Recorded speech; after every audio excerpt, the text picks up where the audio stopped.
Munchers, and welcome back to my YouTube channel. Today's video is dedicated to all you parents out there who have little book munchers at home and who may be thinking to yourself, what series should I give my kid to read? You need a series that's well written, but you also need a series that's long enough to keep them occupied past, say, 3 days or to a week, if they eat books at least. The way I did when I was a kid. So today we're going to be counting down the top 10 best series for preteens and for early teenagers. That's around 8 to 13, 14 years old. Alright, so without further ado, let's get into this video.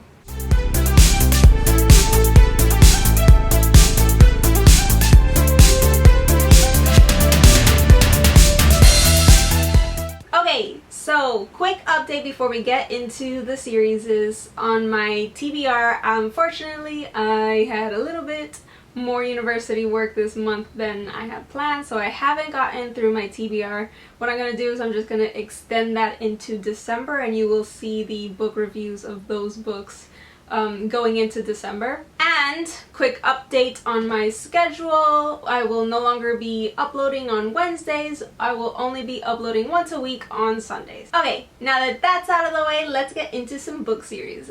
Every series on this list is going to have at least 5 books. That's going to be the starting number, and then we're going to go and see some series that have 10 and 20 books so that they're sure to keep your children occupied for at least a month, if not several months. And make sure you stick around to the end of this video. We're going to be talking about an extra bonus series that has 77 books. I'm excited. You're excited. Let's get into some book series. Series number 1, the Percy Jackson series. Y'all know this was gonna be in here. The Percy Jackson series is epic, and everyone should read this. Not just your kids, but also you. Okay, so the Percy Jackson series is written by Rick Riordan. The Percy Jackson series starts off with the first book in the series, obviously, called The Lightning Thief. And so in this story, the whole series follows this boy named Percy Jackson who discovers that he's a Greek demigod and that he is the son of Poseidon. And so it's all about his adventures with his friends as he's kind of thrown into this world where Greek mythology comes to life. Each book is about this length. It's about normal novel length, and there are 5 books in this series. Book series number 2 is the Heroes of Olympus series.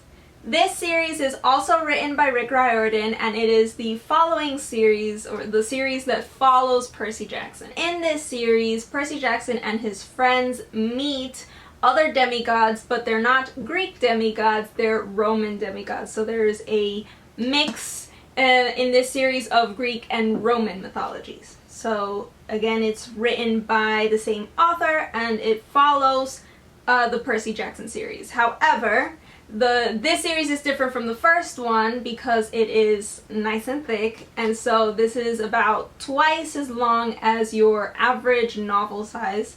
And there are, once again, 5 books in this series, but I mean, considering the size, it might as well be the equivalent to 10 normal sized novels, so they're sure to keep your little ones occupied for quite some time. At least they kept me occupied for quite some time.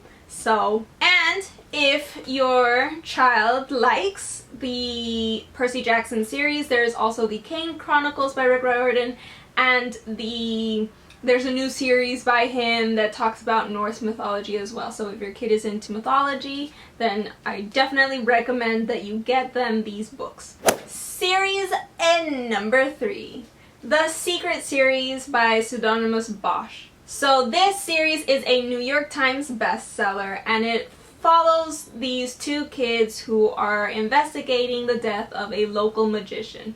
There's magic, there's spying, there's secret societies, and it's absolutely awesome. And this is one of my favorite series from my childhood, and it's just like a mix of like action adventure, but also lots of funny moments.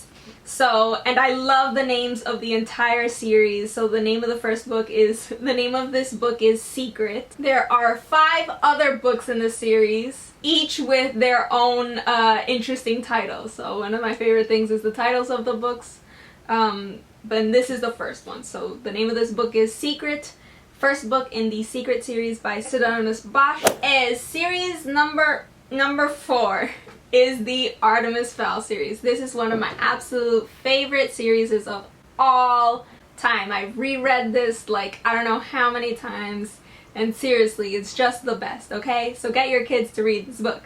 It's written by Ewan Colfer, and it centers around this young genius criminal mastermind who gets himself into a spot of trouble with some tech-advanced fairies. So there's lots of magic and lots of twists and turns, and this whole series is very action and adventure oriented. There are 8 books in this series. And for those of you who have kids who are more interested in things like comics and things that are more visual, the first 4 books of the series are available as graphic novels, and I believe that the other ones are in progress, and so those will be coming out in the next few years. There's also a spin-off series called the Fowl Twins. I believe has 2 books out, and that's been a spin-off series already.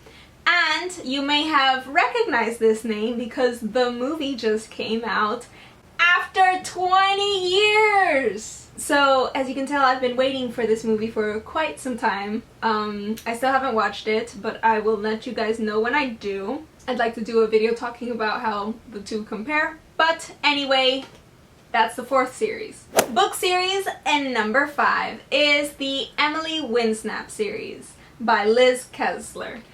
This is, once again, one of my all-time favorites from my youth. I really love this whole series.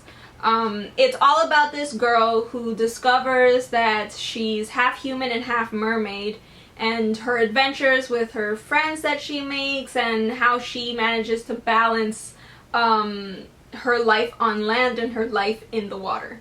So, really exciting, really cutesy. I love the whole thing. This series has 9 books, and it has 2 companion novels, and I believe this novel series is still active, which means Liz Kessler, thank God, is still writing Emily Winsnap books.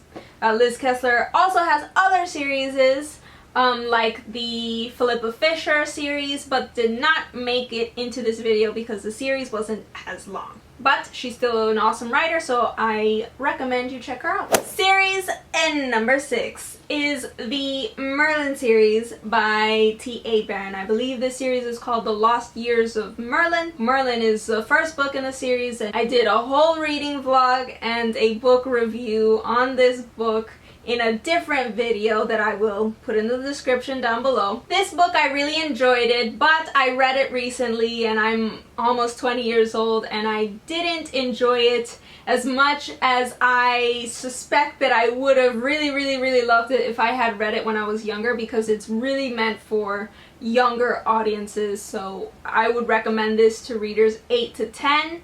Or, 10 to 14. I think anybody who's preteen or early teen will really enjoy this book, and I kind of wish that I had started it back then. If I did, I would have read through all 12 books in the series, because the series has 12 books. And the focus of the story is on Merlin. It seeks to kind of show how Merlin was as a boy, who he was, and who his friends were, and how he became the great wizard that eventually became King Arthur's mentor. So that is series number 6. Series at number 7 is the My Sister the Vampire series by Sienna Mercer. Gotta love Scholastic, and it focuses around these 2 girls that meet in the school, and they realize they look exactly the same, and then they discover that they're long lost twins, but one of them is a secret vampire. Ooh. This series has 16 books overall, but they're pretty thin compared to normal novels, but still remain one of my favorites from my childhood, and it's filled with sisterly love. So I absolutely adore this series. So yeah, that's series number 7. We have the 8th series on our list, which is the Goddess Girls series. This is another one that focuses around Greek mythology. I'm into Greek mythology, couldn't you tell? Anyway, so each book focuses on one goddess, one Greek goddess, and it basically centers around this universe where all of the gods and goddesses are going to this academy where they get to learn and master the divine arts, right?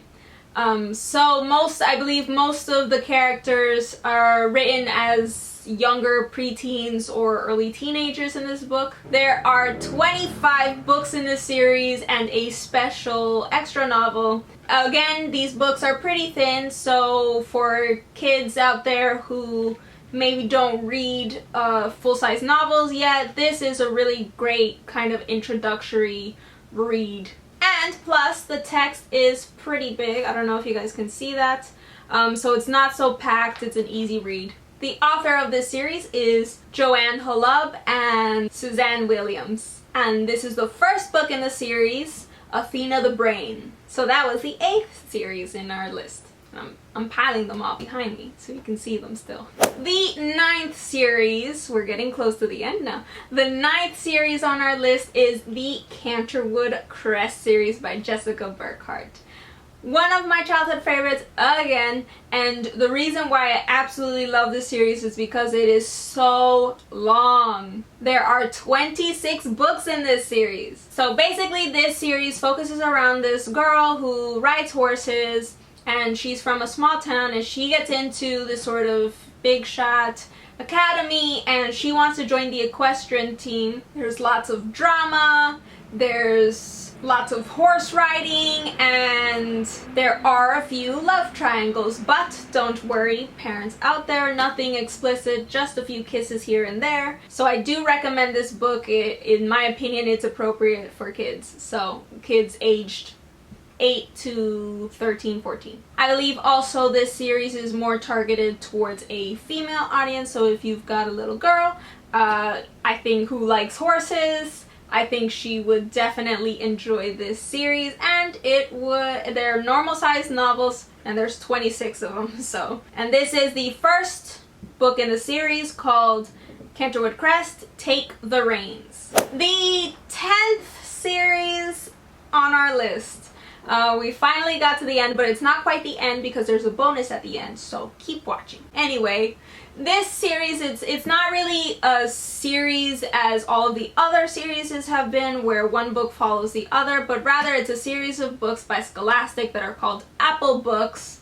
And so there are normal Apple books that will have on the spine, it basically says Apple, and it has a red apple, or these are red apple books, or just Apple books, and these books are just normal books. I'll explain what the apples mean in a bit.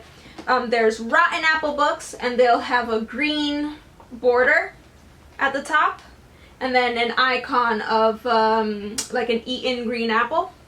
And then there are poison apple books, which will have a purple border and a purple apple that says poison apple with a bite taken out of it. And then there are candy apple books, my personal favorite, who have a pink border, and it has a pink apple that says candy apple. So the difference between all of these types of books is candy books are like very sweet. Usually there's like a school romance, nothing explicit, just really cute. Or friendship things, and this is just so cute, it'll rot your teeth how sweet it is. So that's why it's called candy apple. And then there are poison apple books, and these books are kind of quote-unquote scary books for kids, but they're not that scary. I mean, I read through most of them and I didn't get scared, and I am a scaredy cat. So it's stories that revolve around like vampires or ghosts or, things like that, zombies. And so, yeah, if your kid is into R.L. Stine books, poison apple books and rotten apple books. Your kid's gonna love those. And by the way, if you buy these and your kid likes these, check out R.L. Stine books as well. Those are scary stories that, again, are scary, but they're not too scary for kids to read, or for really scaredy cat adults to read. So rotten apple books, same thing. Rotten apple books are I think a little bit more higher on the scale in terms of, I guess, quote-unquote scary stuff or creepy stuff. And there are less of these than the other ones, but I mentioned them just in case because they're part of the whole apple thing. And then apples, just the ones that have the normal apple books are just normal stories.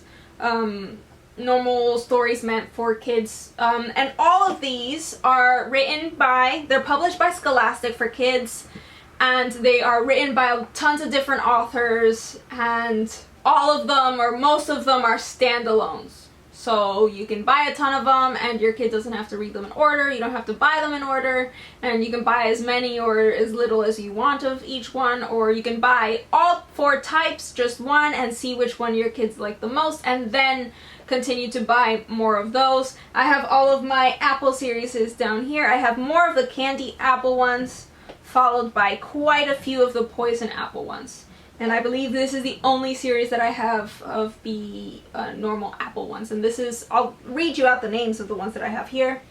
A Candy Apple Book, Miss Popularity and the Best Friend Disaster by Francesco Cedita. Scholastic? Well, I mentioned Scholastic. Poison Apple Book at First Bite by Ruth Ames, and this one centers around a vampire, if you couldn't tell from the title. Wildwood Stables Daring to Dream by Suzanne Wayne. This is the normal apple one. And the rotten apple book that I have called Zombie Dog. It's about a zombie dog, by Claire Hutton. So those are the books for number 10, and the reason why I put them in this video of series is because there are a lot of them. From what I've counted, there's a total of 42 books in just the Candy Apple, Poison Apple, and Rotten Apple. I haven't counted the normal apple ones because they're a lot. So your kid could be potentially reading these books for several years, considering the amount that there are. So these are apple books by Scholastic. And because you made it to the very end of this video, I've thrown in a very special extra bonus series for your kids to enjoy. This series is the biggest series that I've ever come across, like as many books in one series, and that is the, you guessed it, the Warrior Cats series by Erin Hunter. Erin Hunter is a pseudonym for several different authors who all write under the same name, and they write the Warrior Cat series. This series has 77 books. I'm not kidding. So this series is separated into 7 sub-series. Each sub-series has 6 books, except for the 7th series, which currently only has 4 books. The last book that was published was Darkness Within, which came out November 10th. And the next book in that series, is predicted to come out April of next year, which, okay, so this series has 77 books and it is still ongoing. So this series is based on a world of different clans of wild cats, and they have a whole society and a whole religion system, and so the world building is epic in this series, and there's lots of plot twists, lots of action and adventure and betrayal, and so absolutely epic. So there are currently 40 books in the main series and other standalone accompanying novels have been published. I believe there are 13 of them. They're called Super Edition novels, as well as there have been 5 compilations of ebook novellas that are also accompanying novellas, as well as 6 guidebooks and several volumes of original English language manga. So all in all, there are 40 books in the main series, there are 23 accompanying books, and there are 13 manga. So in total, that is 77 works in this series, and it is still active. So if your kid gets into the series, they will have reading material for at least, I believe, like a year. And the best thing about this is that Aaron Hunter, the pseudonym, which is actually a group of authors, they actually have several other series that are quite lengthy as well. So there's the Seeker series, there's the Survivors series, and there is the Brave Lands series. So your kid could spend years reading through all Aaron Hunter books, and honestly, they're superbly well written, and I love all of them. I have so many of these books that this series combined with the Canterwood Crest series fills up like an entire shelf on my bookshelves. They're down there because I don't read them as much anymore since they're not aimed at my specific age group anymore. But these are awesome for preteens and for early teenagers, well, young teenagers. So there you have it, folks. Those are my top 10 best series for your kids to munch on that will last them more than a week. All of these series have more than 5 books, so you are good to go for the next couple of years, I hope. And I threw in an extra series that is very lengthy. So I hope you guys enjoyed the video, and I hope you guys got some ideas for what to give your kids to read next. And let me know if you liked this video and if you liked the books, and if you buy the books and your kid loves them, please let me know. That's how I know that these videos are useful. And if you want more content like this, where I give book recommendations for certain age groups, for certain grades, and for certain genres, then make sure to leave a comment down below and leave a like on this video, as well as if you are looking forward to more content like this, make sure to hit the subscribe button. Alright, I love you guys, and I will see you guys in the next video. Mwah!